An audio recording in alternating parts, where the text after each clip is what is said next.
Patagonia red, before you guys ask. That's what this color is, with the chrome trim.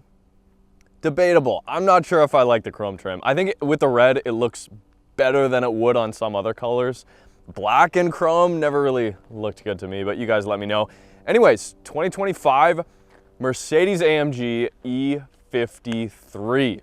It's the first AMG of the new generation E-Class. I drove the E450 back in 2024, and now finally the E53 is here. Of course, later on, we should get an E63 AMG, and hopefully that'll have a twin-turbo 4-liter V8 under the hood and some kind of plug-in hybrid system, much like the S63 AMG. Or, on the other hand, a car that you maybe have purposely forgotten about, the C63 AMG. But this one, the E53, like the previous generation, gets a 3-liter inline-6, turbocharged 3-liter inline-6. The engine in this generation for the E53 has been upgraded a little bit. It's got a slightly different turbocharger. It's now running about 21 pounds of boost versus the previous generation's 16 pounds of boost, roughly. A couple little tweaks to the tuning, but largely it is the same. In the E450, of course, it was a 48-volt, like mild hybrid system. Start-stop stuff would be taken care of with the hybrid system, but here it is a full-on plug-in hybrid. I'll pop the hood, we'll talk a little bit about the engine, and then we'll go for a drive because that's what you guys are here for. I have not opened the hood yet. How do we do it? There it is. Oh, they really hide it on these. I don't blame them. It does have soft closed doors. The best. I love this. Total system output here. Nice AMG badge there. Just the little things with the cam and the valve and the spring. So yeah, as predicted, just a giant engine cover, but of course longitudinally mounted. These do come standard with 4MATIC Plus.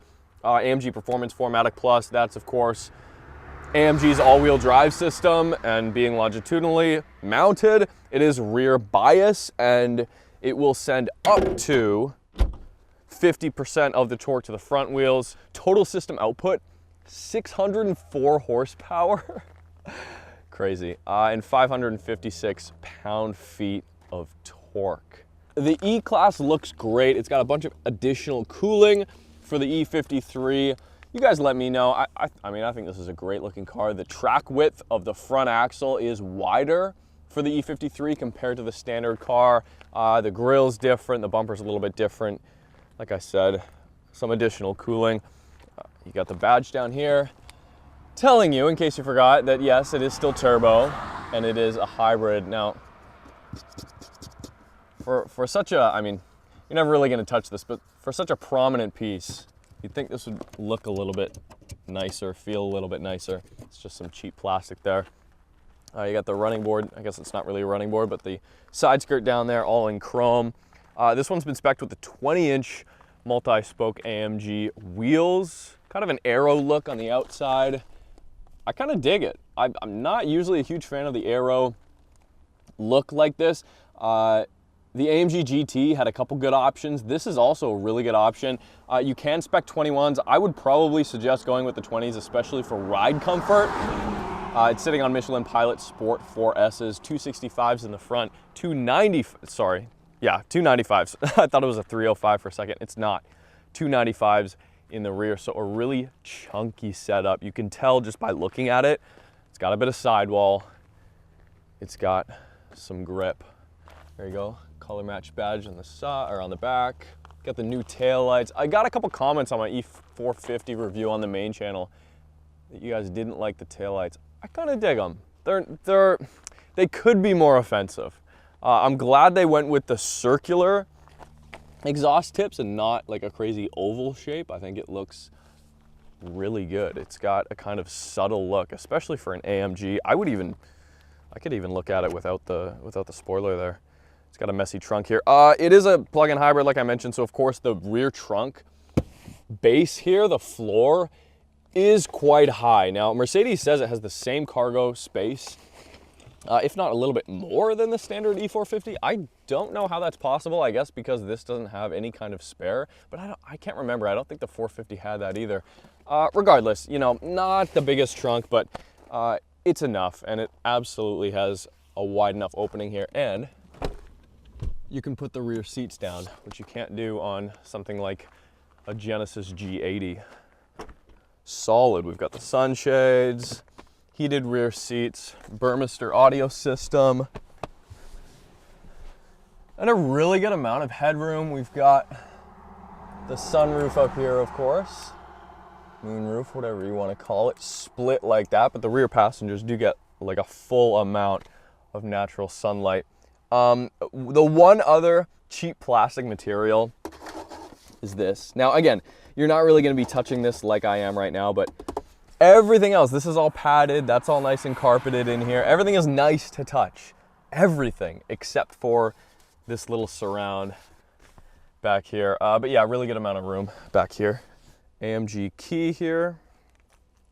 This is already completely worn off, but as is the same with a lot of press cars, they get used, which is, I guess, a good thing. But locked, unlocked, easy enough to use. Let's go for a drive.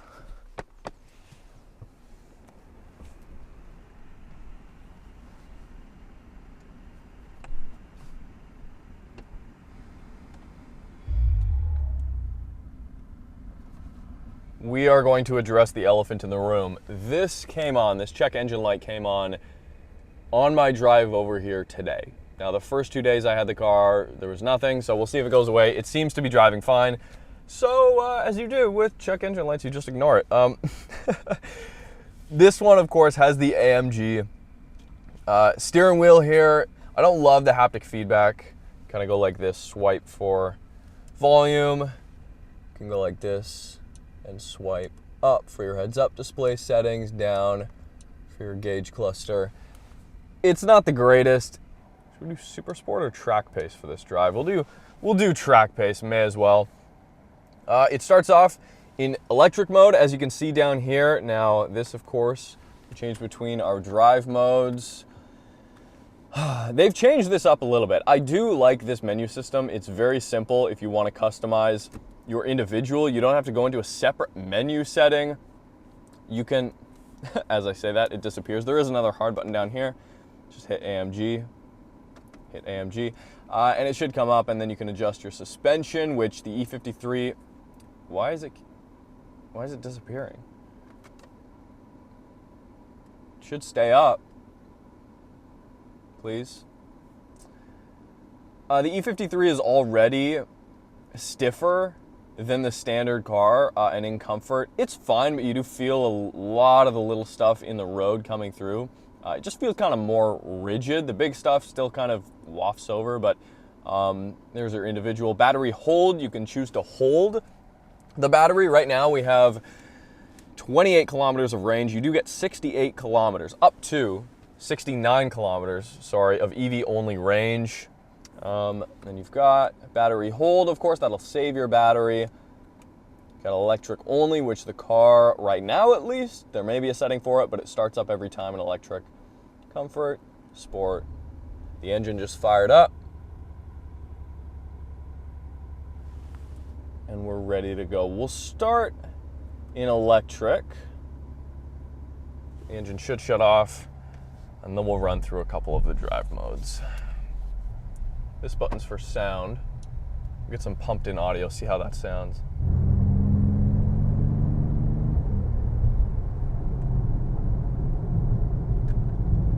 There we go, the engine turned off now.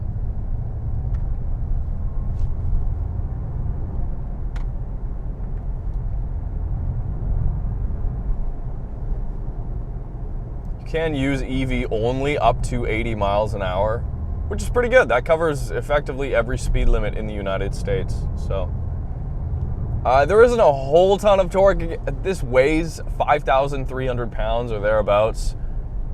It's about 450 pounds heavier than a C63. It has a little bit less power than a C63, actually about 70 less horsepower. So 0 to 60 is done in 3.8 seconds. It's quick, as we'll find out here in a second when I get out of EV only mode, but in EV only mode, I mean, it's just for around the city. If you want to leave silently, it can do that. Like, here, we'll go down to, I know this is so exciting, just electric cars. So captivating. 30 kilometers an hour, punch it.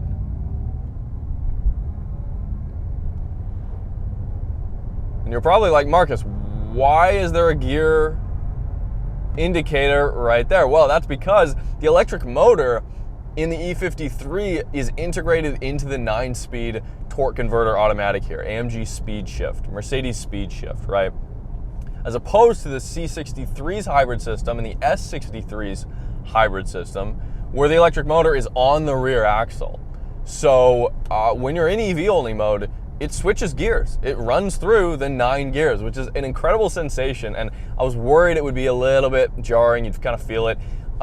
You don't really. Now, if I go into sport here, engine fires up. We have a lot more power. Generally, it's pretty seamless in between electric only and going to gas. Now, if the engine's off and you're in sport, sorry, if you're in like comfort and you're coming to a stop, the engine will shut off. You'll just kind of be coasting up to the stop. And then if you suddenly kind of give it full throttle, then it might take a second. It's got to shift down. You'll still have that initial immediate electric torque, but it will take a second just to shift down. And down here we have some settings we can run through. Go like this. We're gonna go into manual. Let's go. It will hit rev limiter.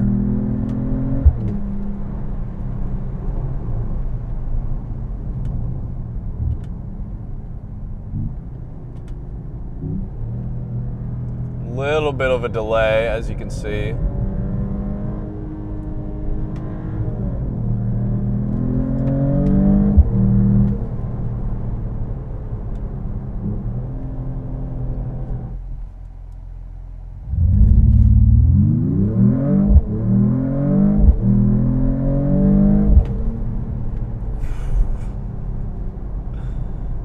This is as quick as any daily driver needs to be. And really, that's the sales pitch for the E53. The C63 went a little bit overboard. I have not driven one, keep that in mind, but it has a much smaller battery than this. It has about a quarter of the EV only range. And while AMG states, of course, this hybrid system is its sole purpose, not its sole purpose, but its main purpose is performance, of course. But this is such an easy car to live with. And you know, you can DC fast charge it. And it seems a little bit like, it seems like a more practical use of a plug-in hybrid system here than the C63 does. It's a great engine. There's torque everywhere. You can still rev it out. It has great peak power, but I mean, the steering's a lot better than in the E450. The E450 is great, and this does have rear steer, but the torque delivery is phenomenal. I mean, plug-in hybrids, you could say it's a little bit annoying to have to charge. You could also just never charge too, but assuming you probably will if you own this car, because it will save you a ton in fuel. It's just, the torque delivery is just so much better. It's helped so much, even after they've done all that engineering to get that turbo to spool up as quick as humanly possible. It's just, the hybrid system makes it all that much better. You know, this is a lot of weight to throw around. It's a really good kind of 7 to 8/10 car. There's no need to really push this. A ton of grip though. A lot of stuff to love about it. And it's not that expensive if you don't get things like the passenger screen here.